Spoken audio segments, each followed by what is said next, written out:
विदेश मंत्री एस जयशंकर ने दिया बड़ा संदेश। जी हां, इस्लामाबाद में बैठकर पाक और चीन को ही नहीं बल्कि जयशंकर का यहां पर किन किन को था ये संदेश। कहा, हर साल में आतंक का खात्मा जरूर। चलिए चलते हैं, जानेंगे खबर को विस्तार से। तब तक आप हमारे चैनल टीसी न्यूज चैनल को लाइक एंड सब्सक्राइब करना ना भूलें। संघाई सहयोग संगठन SCO शिखर सम्मेलन में शिरकत करने पाकिस्तान दौरे पर गए विदेश मंत्री एस जयशंकर ने चीन और पाकिस्तान की पोल खोलकर रख दी। SCO समिट को संबोधित करते हुए विदेश मंत्री एस जयशंकर ने पाकिस्तान चीन के CPEC प्रोजेक्ट के कारण भारतीय संप्रभुता के या उल्लंघन का मुद्दा उठाया है। विदेश मंत्री एस जयशंकर ने कहा है कि SCO के सदस्य देशों का सहयोग परस्पर सम्मान और संप्रभु समानता पर आधारित होना चाहिए। जरूरी है कि सभी देश क्षेत्रीय अखंडता और संप्रभुता को मान्य देते हैं। इसके लिए वास्तविक साझेदारी का निर्माण होना चाहिए, न कि एक पक्षीय एजेंडे पर आगे बढ़ा जाना चाहिए। विदेश मंत्री ने CPEC की ओर इशारा करते हुए कहा है कि यदि हम दुनिया की चुनिंदा प्रथाओं को ही आगे बढ़ाएंगे, खासकर व्यापार और व्यापारिक मार्गों के लिए, तो SCO की प्रगति नहीं हो पाएगी। बता दें कि CPEC को लेकर भारत की चिंता है कि ये परियोजना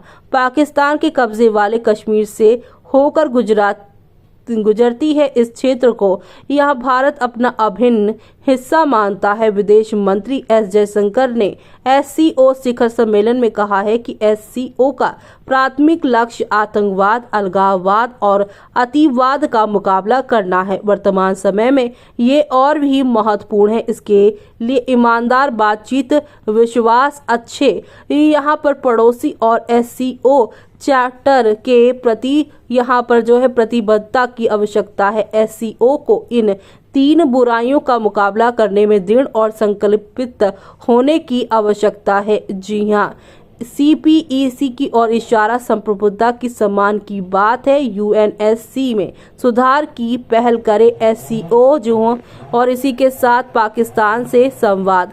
चलिए आपको बताते हैं कि इनमें क्या है विस्तार से। तो तब तक आप हमारे चैनल को लाइक एंड सब्सक्राइब करना ना भूलें।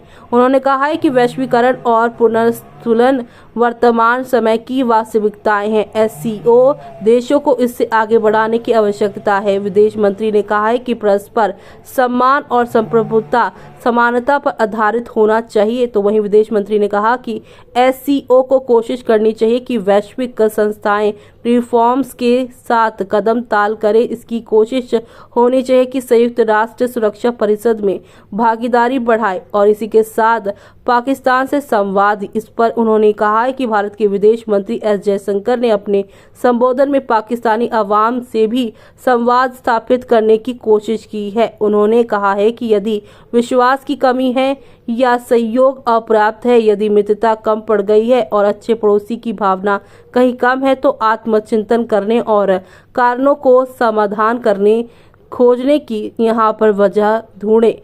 विदेश मंत्री ने कहा, साथ ही साथ अगर हम पूरी प्रभुत्ता और जो है प्रतिबद्धता के साथ SCO के चार्टर का पालन करते हैं, तभी हम इसके फायदों को पूरी तरह से उठा सकेंगे। ये केवल हमारे अपने लाभ के लिए नहीं है। हम सभी जानते हैं कि दुनिया बहुध्रुवीयता की ओर बढ़ रही है। वैश्वीकरण और पुनर्स्थुलन वास्तविकताएं हैं जिन्हें नकारा नहीं जा सकता। ये नए अवसर प्रदान करते हैं, जैसे कि व्यापार, निवेश, कनेक्टिविटी, ऊर्जा प्रवाह और अन्य सहयोग। इसमें कोई संदेह नहीं है कि हमारा क्षेत्र इससे बहुत लाभान्वित होगा। न केवल ये बल्कि अन्य लोग भी इन प्रयासों से अपनी प्रेरणा और सबक लेंगे। ऐसे में आपका क्या कहना है इस पर हमें कमेंट बॉक्स में कमेंट करके बताना बिल्कुल भी ना भूलें आप।